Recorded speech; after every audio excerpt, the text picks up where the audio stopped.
Going back to school can be super stressful, so I have some advice for anyone who's about to start a new semester. I remember this time fondly. There's a lot of nervousness, but there's also a lot of excitement, and there's a lot of potential, which I think is really, really cool. Have you guys ever noticed that, let's say you're like super stressed about an exam? The weeks heading up to the exam, you're procrastinating, and then like finally you start studying a couple days before the exam, really freaking stressed out. You take the exam, you feel some sense of relief, but you're also stressed to get the results back. And then at some point you get the results, you deal with the aftermath, and before you know it, you're stressed about the next exam or the next thing. A year from now, when you look back at that exam that you took, there's like really not much stress about it. And 10 years, you look back and you think like, what on earth was I so worried about? 20 years, 30 years, you look back at that time and you're like, man, I wish I was that young again.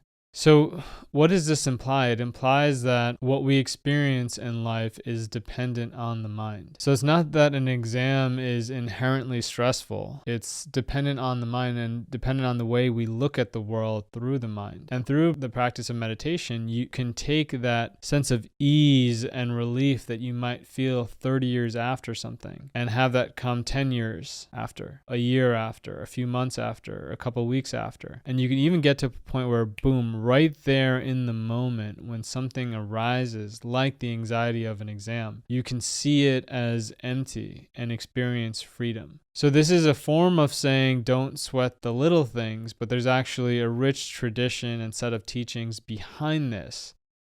My next piece of advice is around another ancient Pali word called metta, M-E-T-T-A. Metta is a feeling of relaxed safety amidst the world of uncertainty. So in other words, no matter what is going on in your life, you can generate metta, which is a sense of feeling safe and feeling relaxed. Metta also means unconditional love. It's a radical love and acceptance that does not care what's going on. So real metta, when it's perfected, it's a love that is the same towards your enemies as it is towards your friends. It's feeling safe when you have an exam tomorrow or if you don't. It's funny, a lot of people when they start working, they experience like a sense of freedom Friday nights, Saturdays. Then Sunday starts to creep around and they start to get what's called the Sunday scaries, which is anxiety about starting the work week. So what that means is like they're actually not feeling safe on that Sunday. And a lot of people actually, the quality of their sleep is greatly reduced on Sunday nights because of that lack of safety. So you can generate metta to an extent where you feel safe throughout the school year. It doesn't matter if you have an exam coming up, if you're an athlete, if you have a game coming up or a performance, like it doesn't matter. You can feel safe regardless of the external circumstances of your life. And you can generate this sense of love and warmth and friendliness towards all your classmates, the girl you like or the boy you have a crush on, as well as someone who's bullying you. You can really cultivate a heart of boundless love. And in fact, all these different characters will help you generate metta because you'll have to figure out strategies and tactics to love these people regardless of how they treat you. So they can be really rich material or sources for your metta practice. And when you do this, people can actually sense it. When someone cultivates metta, it becomes something you can sense. So if you ever have the privilege of meeting a really advanced meditator or someone who has a ton of compassion, a ton of metta, you feel safe around them. And it's often said of them, like even if they're kind of like ugly in terms of, their body structure or their facial structure, there's something that's really inviting and beautiful about them. An example of this was the famous teacher Ajahn Chah, who was this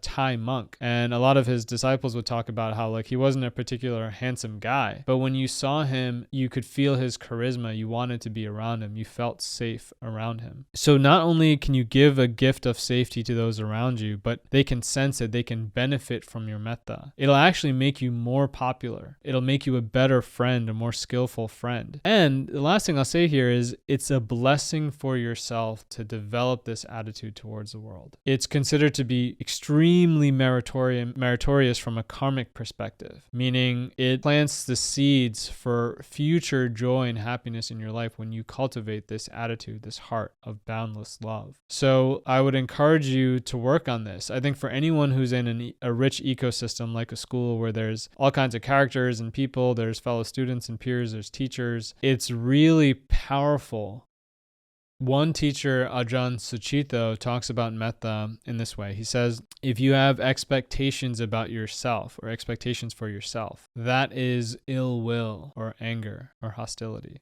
Likewise, if you have expectations for others, that is ill will. So ill will is in the opposite direction of metta. And what he means by that is, if you have conditions for your love, it's not metta. So it's like I'm only going to feel good about myself if I do well in school, if I get the girl, if I get the guy, if I become the star athlete, if my parents are happy with my grades. That's actually in the opposite direction of metta. And same too if you have expectations for others. So what you can do, like a very practical point that I can recommend for any student who's about to go back to school, is like, sure, you have your goals, you have things you want to accomplish, you want to do better this year than the previous year, maybe you want to get into a good school or program or job after, whatever the case is. Have another goal, another project that is, it's not competing with your other projects and goals. It's actually going to make you more effective at them. And that is to cultivate your heart, to develop your mind towards things like emptiness and metta, which I just mentioned. But there's also a lot of other factors that you can develop in the mind, like energy, determination, joy, happiness, peace. And these are all things that I teach about. But what will start to happen in your life is you'll have this other thing that you're working on that deals directly with the content of your mind. So everything else in your life, your other goals are going to be dealing with external circumstances, right? Like, how can I get an A+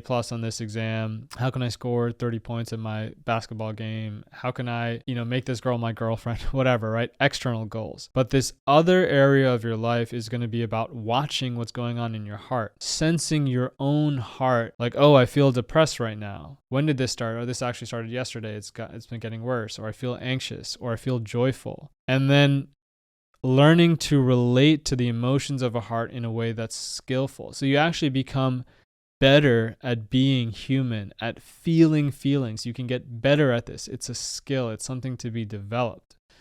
And so now everything that happens to you, particularly the bad stuff, they become opportunities for you to work on this other project. And eventually you'll start to see the bad stuff as not bad anymore. You'll see them as necessary experiences that enhance your life and enhance your meditation practice. So what I'm describing here, yes, it includes sitting formally on a meditation cushion and practicing, but it also includes just what you're thinking about all day long. Like, so I remember when I was in high school, there were times I was actually meditating quite a bit in high school, but let's say college, for example. There were a period of years in college where I was, drinking 4 or 5 nights a week, smoking weed 7 days a week, right? And just like partying a lot. Yes, I was going to classes, but I had the worst attendance probably in my entire college. But I had a lot of stress and anxiety or whatever. I wasn't doing a lot of sitting, like formal sitting meditation. I was doing some of that. But every day throughout the day, I was thinking about Dharma, thinking about my own heart. And that internal work and that internal perspective was so helpful for me, both then and in later years. So you can start this now while you're in school, and fast forward a couple of years, man, you're going to be far ahead of the game. And you'll just be more skillful at feeling happy. And I'm sure that sounds good.